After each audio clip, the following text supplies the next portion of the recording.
Magandang hapon. Mabibilis na balita kasabay ng uwian, hapunan at pahinga.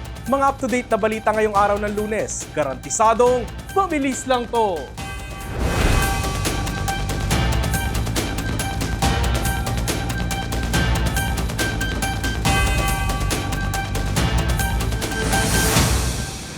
Mga headlines ng mabibilis na balita. Heto na!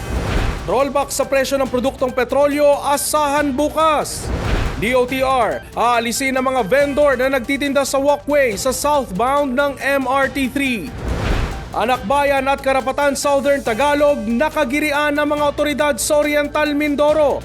Nagprotesta sa harap ng punerarya sa bayan ng Rojas kung nasaan ang mga labi ng mga nasawi na pinaghihinala ang NPA. At Gilas Pilipinas, lalaban kontra Saudi Arabia para sa slot ng FIBA Asia Cup 2025 quarterfinals. Magandang balita sa mga motorista. May rollback bukas sa presyo ng produktong petrolyo matapos ang 4 na linggong taas presyo sa diesel at kerosene. Sa abiso ng ilang kumpanya ng langis, 40 centavos ang rollback sa gasolina, 1 peso and 50 centavos sa diesel, habang 1 peso and 30 centavos naman sa kerosene. Unang sinabi ng Oil Industry Management Bureau ng Department of Energy na ang rollback ngayong linggo ay dahil sa karagdagang supply ng krudo sa Setyembre. Gayon din ang walang kasiguraduhan sa ipinapataw na taripa ng US sa merkado. Aalisin ng Department of Transportation at Metro Manila Development Authority ang mga vendor na nagtitinda sa walkway sa MRT3 southbound para sa mas maayos na daloy ng pasahero at pedestrian. Isa-isang kinausap ni Transportation Secretary Vince Dizon ang mga may-ari ng stall sa MRT3 southbound dahil nakakasagabal sila sa daanan ng mga pasahero. Kakausapin ko kayong mabuti pero kausapin mo na itong mga ibang nandito.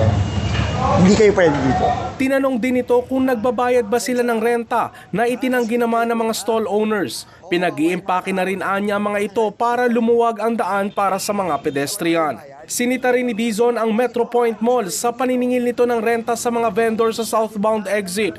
Malian niya ito dahil nasa government property ang mga vendor. Naawa man si Dizon dahil kailangan rin maghanap buhay ng mga vendors ay kailangan silang alisin para mas lumuwag ang daan sa mga pasahero at pedestrian sa mga rail lines ng MRT3, LRT1 at LRT2.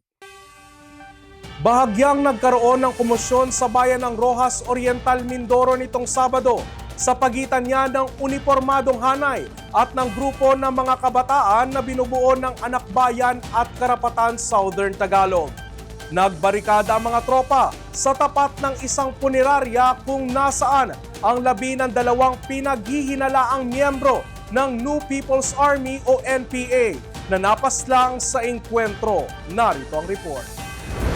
Nagkaroon ng komosyon, nagkatulukan at girian ang ilan sa hanay ng pulisya at army at grupo ng mga kabataang ito mula sa Anakbayan at Karapatan Southern Tagalog.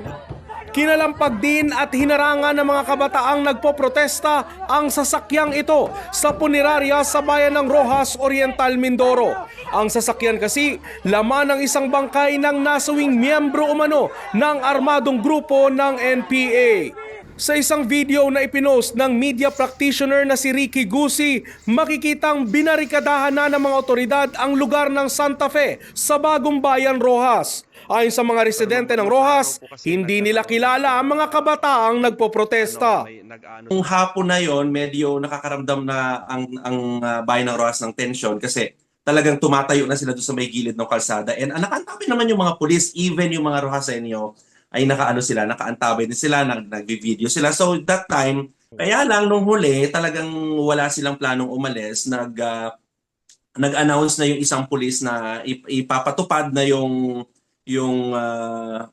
curfew para alas 10 ng gabi hanggang alas 4 ng umaga. And to check din kung may mga ID o wala, baka may minor ba doon sa mga grupo ng kabataan na I think more or less 30 na mga kabataan lang naandon, no? Kinumpirma ng Roxas Municipal Police na nais ng kapulisan at sundalo na maibalik ang mga bangkay na nasawi sa engkwentro sa tunay nilang pamilya at hindi sa grupo ng karapatan.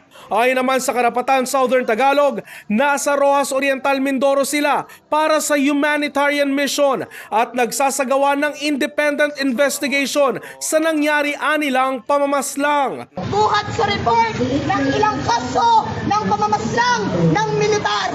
Ngunit itong mismong mga militar na ito, mga kababayan, hindi marunong tumupad sa kanilang salita.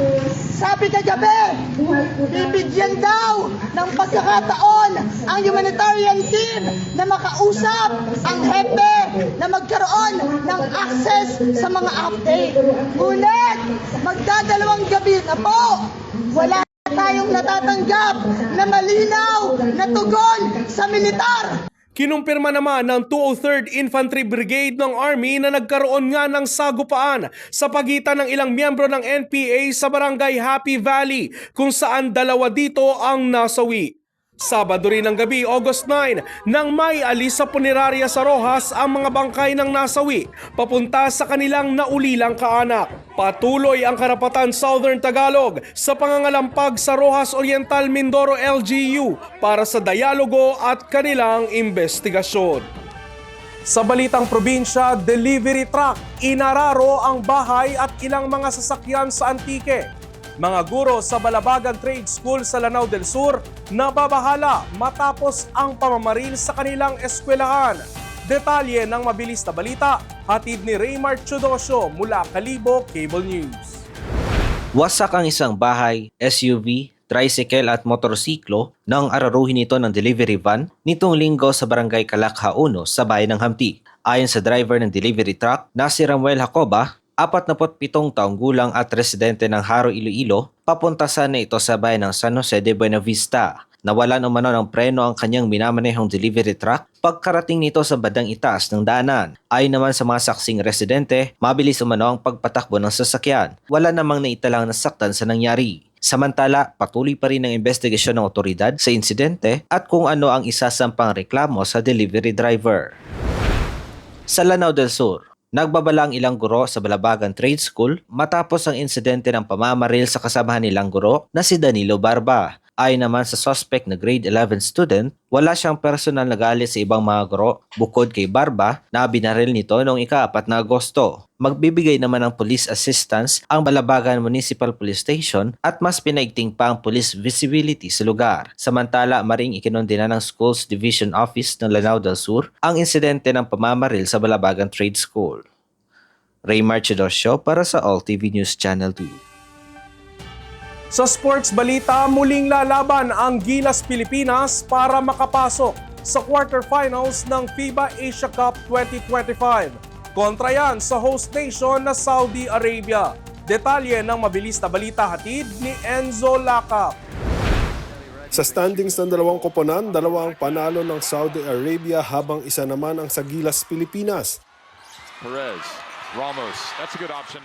Pangahawakan ng Gilas ang Never Say Die mantra para makapasok sa qualifying round kung saan makakaharap nila ang number 1 sa Group A na Australia. Dalawang manlalaro ng Saudi Arabia ang dapat bantayan ng Gilas, si Abdurrahman na former US NCAA player at ang 6'9" big man na si Al Sulaiman. Muling sasandal ang Gilas sa magic ni Justin Brownlee at Dwight Ramos, pati na ang energy na dala ni Scottie Thompson at depensa sa gitna ni AJ Edu. Umaasa naman si Coach Tim Coe na maging maganda ang umpisa ng Gilas. Kailangan din anya ng more defensive intensity dahil mahirap humabol sa dulo ng laban. Enzo Lacap, All TV News, Channel 2. At yan ang mga up-to-date na balitang nakalap ng All TV News ngayong hapon. Para sa iba pang balitang mabibilis, bisitahin ang aming website, alltv.ph/news. I-like at i-share din ang All TV News PH sa Facebook at YouTube at makinig sa All Radio 103.5. Mapapakinggan nyo na rin po kami ngayon sa Spotify. Ako si Ralph Lopez. Magandang hapon.